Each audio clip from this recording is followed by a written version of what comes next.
ஆண்டவரால் ஆசீர்வதிக்கப்பட்ட அருமையான தேவ ஜனங்களே, இன்று நாம் வாசிக்கக்கூடிய தலைப்பு என்னவென்றால், ஒருவரும் அறியாத ஒரு பெயர். ஜெயங்கொள்ளுகிறவனுக்கு நான் மறைவான மன்னாவை புசிக்க கொடுத்து அவனுக்கு வெண்மையான குறிக்கல்லையும் அந்த கல்லின் மேல் எழுதப்பட்டதும் அதை பெறுகிறவனே அன்றி வேறொருவனும் அறியக்கூடாததுமாய். வெளிப்படுத்தல் 2வது அதிகாரம் 17வது வசனம்.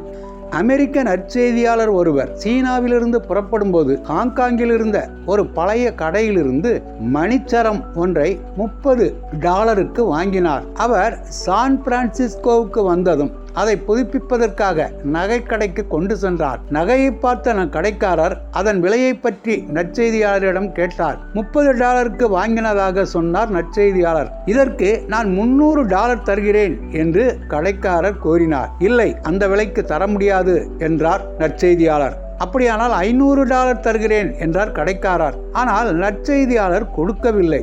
அவ்வளவு பணம் கொடுத்து வாங்க முன்வருவதற்கான காரணத்தை கடைக்காரரிடம் கேட்டார். அந்த கடைக்காரர் காரணம் சொல்ல மறுத்துவிட்டார். மணிச்சரம் மதிப்புமிக்கதென நற்செய்தியாளருக்கு புரிந்தது. பிறகு நியூயார்க்கிலிருந்து டிபானி எனும் நகை வியாபாரி நிறுவனத்தாரிடம் அதை மதிப்பிட சொன்னார். அதற்கு $30,000 தருவதாக சொன்னார்கள். அந்த மணிச்சரத்தின் முக்கியத்துவத்தை கூறினால் அந்த விலைக்கு தான் அதை கொடுத்து விடுவதாக நற்செய்தியாளர் கூறினார். அவர்கள் மணிகளின் வடிவமைப்பும் பொருத்தமும் கச்சிதமாக இருந்ததாக அவரிடம் கூறினார்கள். மேலும் ஒவ்வொரு மணிக்கல்லின் அடியிலும் வெறுங்கண்ணால் பார்க்க முடியாதபடி N2J என்று ஆங்கிலத்தில் பொறிக்கப்பட்டிருந்தது. அதாவது N என்பது நெப்போலியன் போனாபர்ட்டையும், J என்பது அவருக்கு மனைவியாக இருந்த ஜோசப்பினையும் குறிப்பதாகும். அது திருமண பரிசாக கொடுக்கப்பட்டது. திருமணத்திற்கு பிறகு அந்த ஆரம் களவு போனது. அதை திரும்ப ஒப்படைப்பவர்களுக்கு பெரும் பரிசு கொடுப்பதாக பிரெஞ்சு அரசாங்கம் அறிவித்திருந்தது. பெயர்கள்தான் நபர்களையோ பொருட்களையோ சிறப்பிக்கின்றன.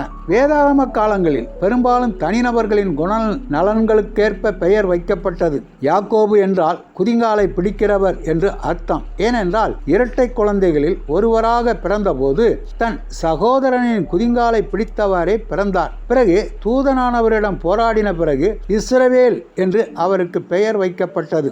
ஜெயங்கொள்ளுகிறவன் மாத்திரமே அறியும்படியான பெயருள்ள ஒரு வெண்மையான கல்லை இயேசு கொடுக்கப் போகிறார்.